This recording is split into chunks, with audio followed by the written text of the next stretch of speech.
Kilala ba ninyo ang tawag sa halamang ito? Ang tawag dito ay monstera.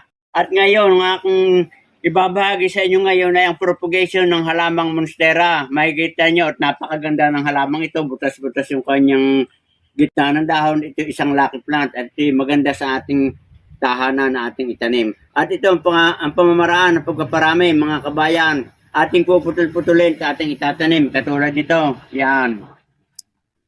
Kailangan pagtatanim natin may kasamang gayong buko o yung pinaka-note. Katulad nito. Ito, sang ito. Yan.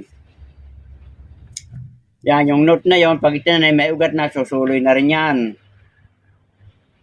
Yan, napakadali lang itong buhayin, mga kabayan. Yan. At itong isang ito, dito naman natin puputulin.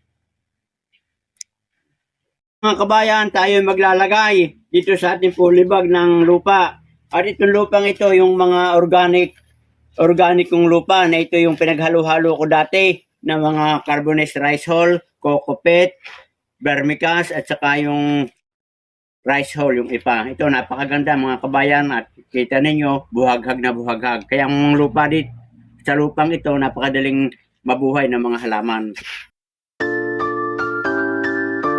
Ang umpisahan ng pagtatanim ng ating monstera.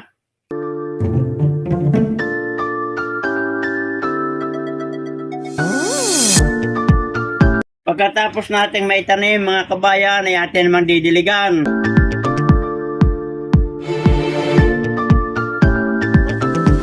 Mga kabayan, tapos na nating madiligan at ngayon ay atin nang dadalhin sa shaded part at iintayin natin ang 2 hanggang 3 buwan para siya talagang stable na. Mga kabayan, ito na yung resulta ng propagation ng aking monstera plant. Ito ay pagkalipas ng 3 buwan o 90 days, ito na nga yung kanyang resulta. Makikita nyo mga kabayan, sariwang-sariwa at napakalusog. At ito, tingnan ninyo, stable na. Ito yung kanyang ugat, lumampas na dito. Yan, talagang sa loob ng 90 days, talagang siya recover. Hindi na, ito pwede na nating itanim o ating ilagay sa paso at yan, napakaganda na.